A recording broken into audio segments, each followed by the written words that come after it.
길이 다 잘 갈 거예요.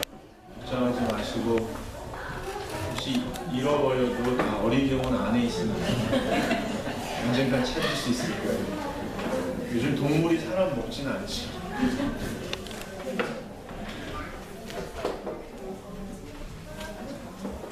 저도 한번 애들 데리고 갔다가 작년에 애들을 잃어버려가지고 1시간 반 동안 막 울면서 찾아다녔는데 나중에 애들이 저를 찾아왔어요. 추워서 데려와서 걱정하지 말라고, 언니들 저기서 잘 놀고 있다고. 예.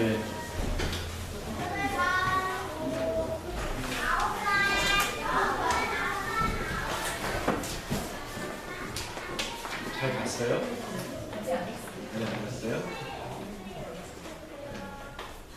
아유, 애들 없으니까 조용하네.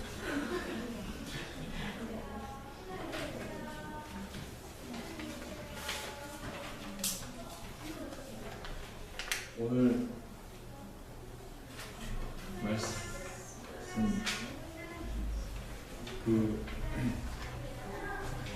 한 꼬마 아이가 있어요.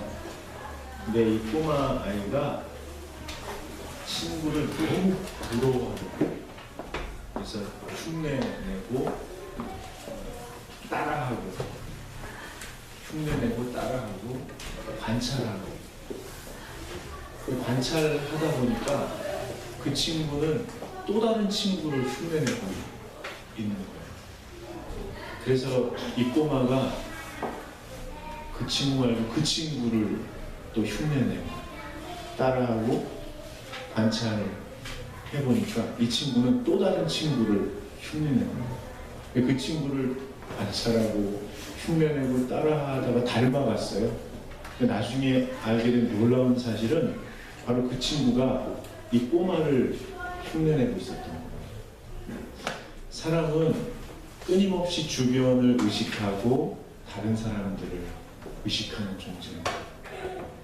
지금 아이들이 나갔지만 저 아이들은 형제 자매가 태어난 게 엄청난 충격이었던 거예요. 그래서 본능적으로 그 형제를, 자매를, 또래 아이들을 의식합니다. 저를 거들떠보지도 않던 하연이가 저한테 와락 안기는 적이 있어요. 안기고 나서는 지도 당황하는 거예요. 왜 그랬냐면 그 쌍둥이 형제 하진이가 저랑 놀고 있었거든요. 애들이 그렇습니다. 이 청소년들도요, 끊임없이 친구를 의식하고 그때부터 경쟁합니다. 경쟁. 공부도, 외모도, 또 이성 친구가 있냐 없냐, 있으면 누구 친구가 더 예쁘냐, 잘생겼냐, 이런 거. 심지어 영적인 것도 경쟁하는 거예요. 제 기도회를 인도하면 막 우는 아이들이 있어요. 울며 기도하고. 이렇게 한번 이렇게 보면, 기도회 인도하다 이렇게 보면 막 울며 기도하다가 슬쩍 친구를 봐요. 얘가 더 울면 지가 더 우는 거예요. 얘도 기도하다가 슬쩍 보는데 얘가 더 울면 지가 더 우는, 그렇게 1시간, 2시간을 기도해요. 그게 기도하는 건지 뭐. 여러분, 젊은이들은 어때요? 스펙을 의식해요. 또 직장을 의식하고, 연봉을 의식하고, 결혼하고 나면 어때요?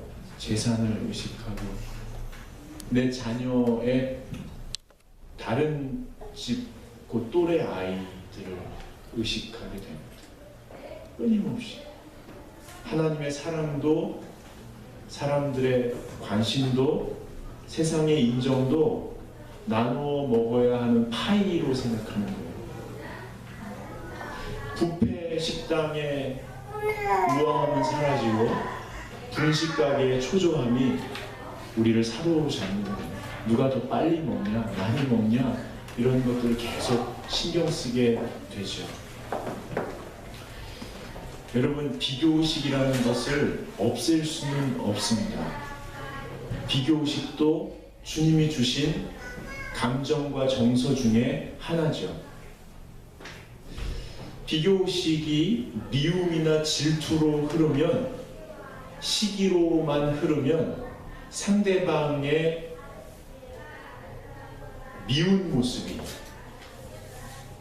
계속 눈에 들어오고 그것을 닮아가게 됩니다. 비교의식이 열정으로, 배우고자 하는 부러움으로 흐르면 점점점 온전해져 가고 자기다워지고 성숙해져 갑니다. 중년이 되면 현실적이 된다 이렇게 뭐라고 하잖아요. 그러나 중년이 되면요, 중년을 지나게 되면 여태까지 과도하게 경쟁하고 흉내내면서 움켜잡으려고 했던 것이 바닷가의 모래알같이 허무하다는 사실을 체득하게 됩니다. 그러면서 자기다운 삶을, 소박하지만 자기다운 영역을 가꾸어 가기 시작하죠. 그래서 과도한 경쟁, 흉내내기를 벗어내기 시작합니다. 그리고 남들에게 보이고 남들보다 높아지려고 하고 남들보다 커 보이려고 했던 허세를 벗어내기 시작합니다. 비교의식은 평생 벗지 못하는 피부와 같습니다. 그렇지만 시간이 지나면 자기다운 옷을 입을 수 있게 되죠. 그래서 내가 좋아하는 것으로, 내가 좋아하는 사람들과 내가 좋아하는 방식으로 나의 삶을 가꾸어 가기 위해 거품을 걷어내는 용기를 발휘하기 시작합니다. 근데 그때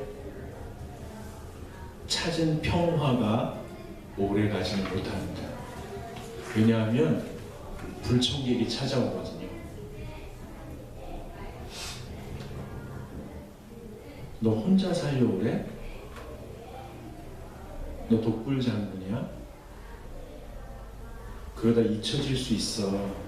그렇게 살려고 태어났어? 이런 이야기들이 들려옵니다. 닿지도 않았는데 마음을 열라고, 멈춘 것도 아닌데 세상과 소통하라고 이야기합니다. 그러면 어느새 왜 나만 갖고 그래? 나 좀 가만히 내버려 둬 하는 말이 목젖까지 차오를 때가 한두 번입니다. 오늘 성경 본문에 보면 원대한 비전도 구체적인 계획도 다 적고 소박하게 자기의 일상을 가꾸기로 결심한 한 중년의 남자가 등장합니다. 이 사람은 몇 년 전에 위대한 스승을 만났습니다. 능력자이고 지혜자입니다. 많은 사람이 그 스승을 따랐습니다. 이 사람은 저 사람과 함께하면 뭔가 의미 있는 일을 이룰 수 있을 것이라고 판단했습니다. 그리고 모든 것을 포기할 만큼 다 내려놓고 그 스승을 따랐습니다. 근데 얼마 전에 그 스승이 비참하게 최후를 맞이하고 말았습니다. 함께 했던 동료들도 뿔뿔이 흩어져 버렸습니다. 허무함, 절망감, 허망함 가슴에 가득 차올랐고 빈손으로 그 가슴을 쥐어 뜯으며 유대 광야에서 울부짖던 날이 며칠인지 모릅니다. 이제는 모든 것을 접고 내가 좋아하고 잘하는 것으로 내 가족의 생계를 책임지며 여생을 차분하게 보내리라 결심한 이 사람, 그의 고백이 예수님의 수제자였던 베드로의 그 결심이 요한복음 21장 3절에 이렇게 기록되어 있습니다. 시몬 베드로가 나는 물고기 잡으러 가노라. 나는 물고기 잡으러 가노라. 정성껏 우려낸 녹차 한 모금을 아끼던 잔에 담듯이 평생 정제된 열정을 소박한 일상에 담으려고 다시 물고기 잡으러 돌아간 베드로의 삶에 이제는 좀 조용히 나만의 삶을 살고 싶다고 그렇게 선택한 그 삶에 주님이 개입해 들어오십니다. 사랑하냐고, 내 양을 먹이라고. 17절을 보십시오. 요한의 아들 시몬아, 네가 나를 사랑하느냐 하시니 주께서 세 번째 내가 나를 사랑하느냐 하심으로 베드로가 근심하여 이르되 주님, 모든 것을 아시오매 내가 주님을 사랑하는 줄을 주님께서 아시나이다. 예수께서 이르시되 내 양을 먹이라. 다시 찾아오신 주님이 사랑하며 살아야 된다고, 모든 일상이 사랑으로 채워져야 된다고, 모든 생각과 느낌이 사랑으로만 채워져야 된다고 얘기하십니다. 너의 모든 여생의 에너지를 사람을 키우는데 쏟아 부어야 된다고. 사랑을 배신해봤던 사람이기에, 사람들을 버려봤던 사람이기에 베드로는 이 부르심이 얼마나 무거운 부르심인지 알고 있습니다. 그렇다고 노라고 말할 수 없었습니다. 왜요? 그것이 정말 의미 있기에, 사랑하지 않으면 삶이 아니기에, 사람을 키우기 위해서 하지 않는 모든 일은 이기적인 집착인 것을 알기에 그것을 거절할 수가 없었어요. 내가 사는 모든 직장의 일, 내가 꿈꾸는 모든 계획이 사랑으로 사람을 키우는 게 아니면 무의미한 모래알처럼 흩어지는 것을 알기에 거부할 수가 없었습니다. 그 고단한 부르심에 다시 노 아닌 예라고 고백할 수밖에 없었던 베드로. 아니나 다를까 주님께서 베드로의 가까운 미래에 대해서 이렇게 말씀하십니다. 18절입니다. 내가 진실로 네게 이르노니 네가 젊어서는 스스로 띠뛰고 원하는 곳으로 다녔거니와, 젊어서는 네 마음대로 하고 싶은 대로 했거니와, 네 계획 세웠던 대로 다 시도해봤지만 늙어서는 내 팔을 벌리리니 남이 내게 띠띠우고 원하지 아니하는 곳으로 데려가리라. 자기의 스승의 최후와 자기의 가까운 미래가 오버랩되는 순간입니다. 그때 요한이 베드로의 눈에 들어옵니다. 모임 때마다 주님의 품에 안겨 희덕거리며 사담을 나누던 요한. 저건 뭐지 저거? 나는 죽도록 일하는데, 앞서서 곤란한 일은 다 내가 책임지는데 저건 뭐지 저거?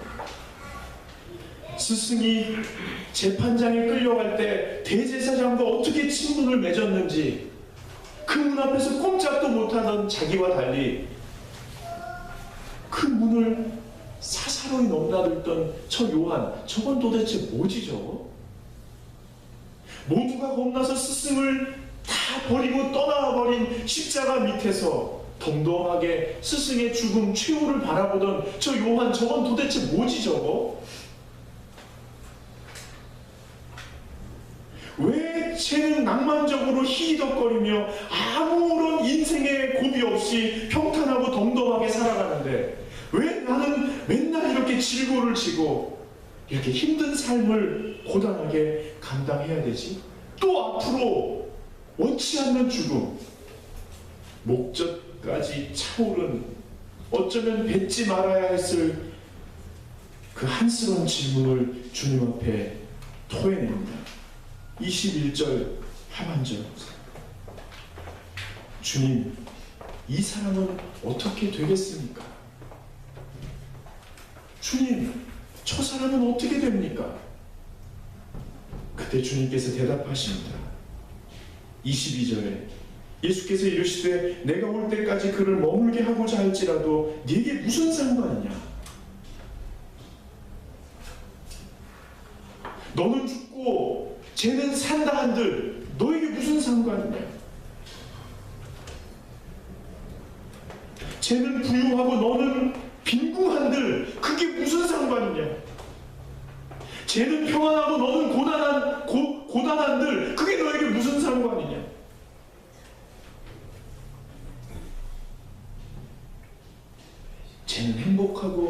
여러분 불행한들 그게 무슨 상관이냐? 이 차가운 핀잔이, 이 차가운 주님의 핀잔이 저에게는 이렇게 들리는 걸 어떡합니까?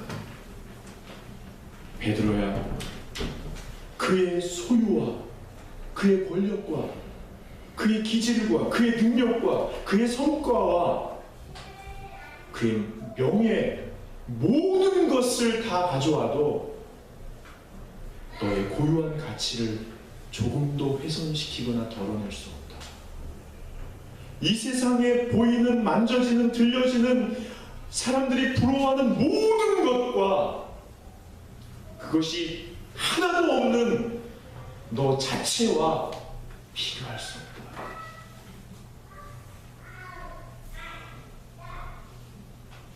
저한테 그렇게 들려요. 여러분이 부러워하는 모든 것들을 하나님께서 여러분에게 주시지 않는다 하더라도 여러분의 영혼의 고유한 가치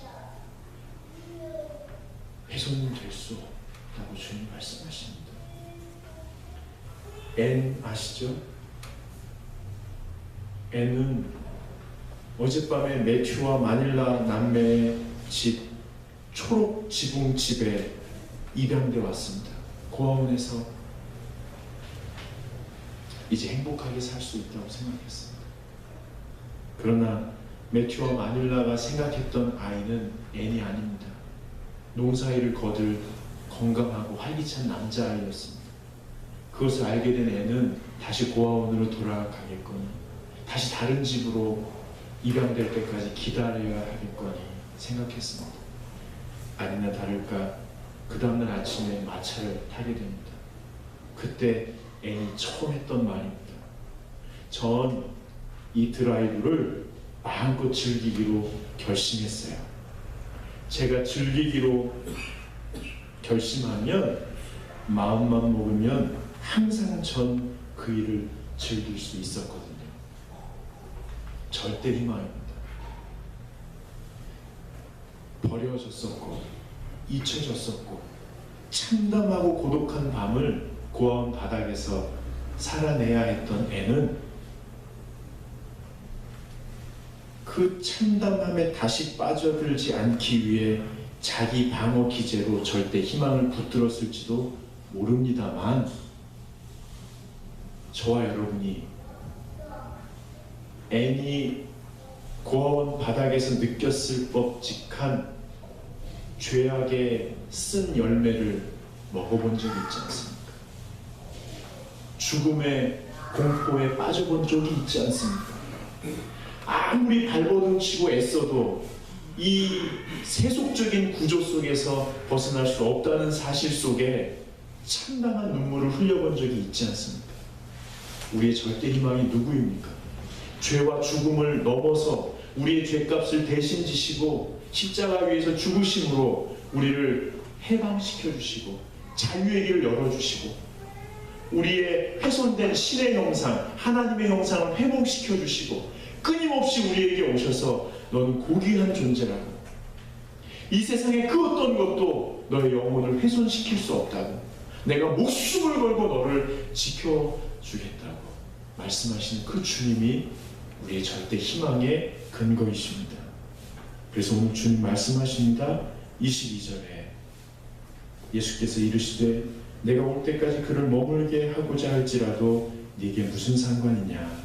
너는 나를 따르라. 너는 나를 따르라. 주님만 따라가야 합니다. 주님만 따라가야 합니다. 왜요? 주님이 우리의 영혼의 가치를 회복시키셨고 끊임없이 우리에게 오셔서 이 세상이 하는 말을 차단해 주시고 너는 고귀한 존재라고, 내가 너를 사랑한다고, 내 목숨보다 너를 사랑한다고, 이 사랑을 끊을 수가 없다고, 내가 너를 절대 포기하지 않는다고, 내가 너를 붙들고 있다고 우리 주님이 말씀하시기 때문에 그렇습니다. 그 주님을 따라가는 것만이 끊임없이 우리를 휘몰아치는 비교시킬 수 있기 때문입니다.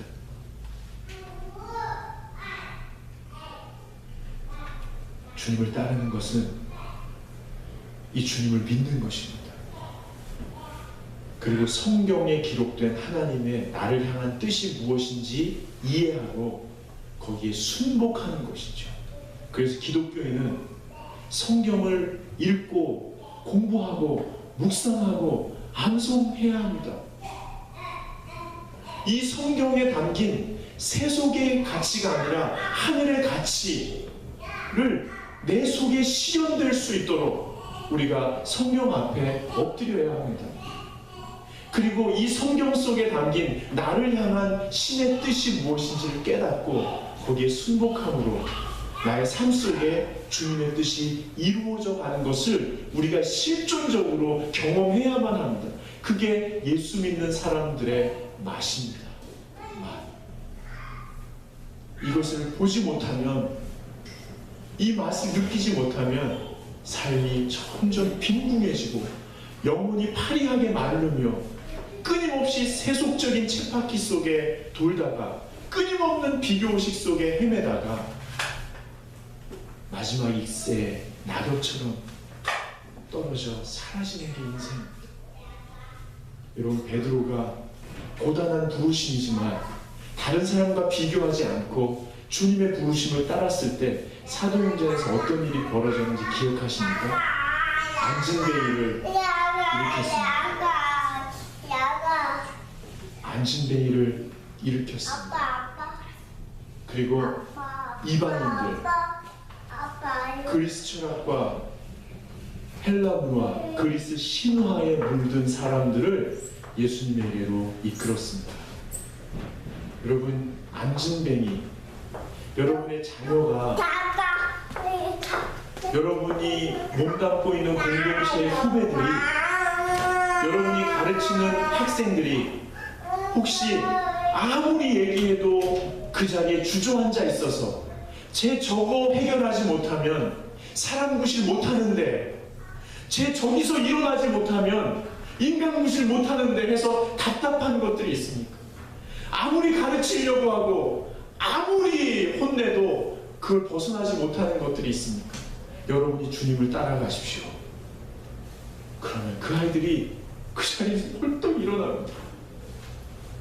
여러분이 주님을 따라가야 아이들이 일어날 수 있습니다. 여러분, 그리스 신화가 뭡니까? 인간 군상들의 참담하고 천박한 심리와 관계 속에서의 그러한 것들이 신의 자리로 올라가서 신들이 그 형상을 입고 이야기를 만들어낸 게 그리스 신화입니다. 거기에 물든 사람들을 신이 인간의 자리로 내려와서 죄악과 연약함 속에 헤매이던 인간에게 하늘의 옷을 입혀주시고 하늘의 이야기를 살 수 있도록 초대해 주신 예수 그리스도의 복음을 사람들에게 이야기했을 때 3,000명이 5,000명이 하나님에게 돌아왔습니다. 여러분 주변에 세속적인 가치로 서로 무너뜨리려고 하는 사람들이 얼마나 많습니까? 우리가 주님을 따라갈 때 여러분의 자녀와 후배들이 안진뱅이가 일어난 것처럼 일어나게 될 것입니다. 그리고 여러분 주변에 세상에 휩쓸리던 사람들이 여러분을 통하여 하늘의 이야기를 듣고 하나님 앞으로 나오게 될 줄로 믿습니다. 여러분은 안 믿으십니까? 저도 잘 못 믿겠어요. 저도 자식을 키우고, 저도 다세연 숲속센터를 운영해보고 얼마나 힘든 일인지 알아요. 그러나 오늘 주님이 말씀하십니다. 나를 따라옵니다. 주님을 따라갑시다. 제가 아무 생각이 그 일밖에 없어요.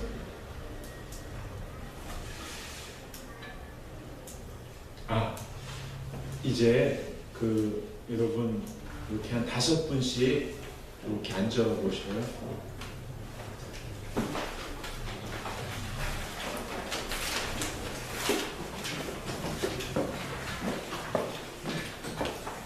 다섯 분 정도씩 이렇게 나눠야 되니까 저쪽 창가도 좋은 자리 있으니까 5명 정도씩 이렇게 앉아보시면 4-5명씩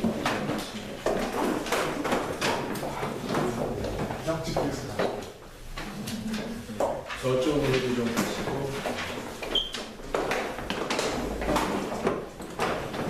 4-5분씩 이렇게 앉아보시면 좋겠습니다.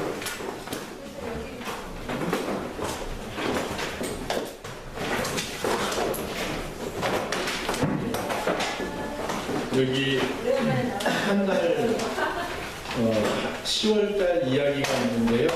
10월달 주제는 정서훈련이었습니다. 정서훈련, 우리 교회는 8가지 훈련을 매년 반복하는데요. 정서훈련은 거기 한번 같이 읽어보겠습니다. 시작. 자기 자신을 사랑하는 것. 자기 자신을 사랑한다는 것은 자기의 감정과 정서를 있는 그대로 인정하는 것을 말합니다. 근데 이번 해 정서훈련의 항목은 격한 감정이었습니다. 같이 읽어보겠습니다. 인정하고 수용하여 삶의 에너지로 만들기. 첫째 주는 송선강 목사님 오셔서 영생에 대해서 말씀하셨고요. 둘째 주는 분노, 셋째 주는 두려움, 오늘은 비교의식에 대해서 얘기했습니다. 여러분 질문이 있는데요. 나눔 질문. 당신은 마음과 생각을 들여다보기 위해 시간을 얼마나 할애하나요? 한번 체크해 보시고요. 두 번째로 당신의 마음과 생각을 들여다봅시다. 지난 한 주간 동안 또는 가까운 시일에 분노를 표출한 상황이 있는지, 느낀 상황이 있는지, 두려움을 느끼거나 표출한 상황이 있는지, 비교의식에 휩싸여 본 상황이 있는지, 그때 어떤 생각이 들었었는지, 그리고 그것을 어떻게 정리했는지 한번 써보시면 좋겠습니다. 그리고 그 다음에 조별로 나누시면 되겠습니다. 지금부터 20분까지 한번 조별로 자유롭게 나누시면 되겠습니다. 지금이 12시입니다.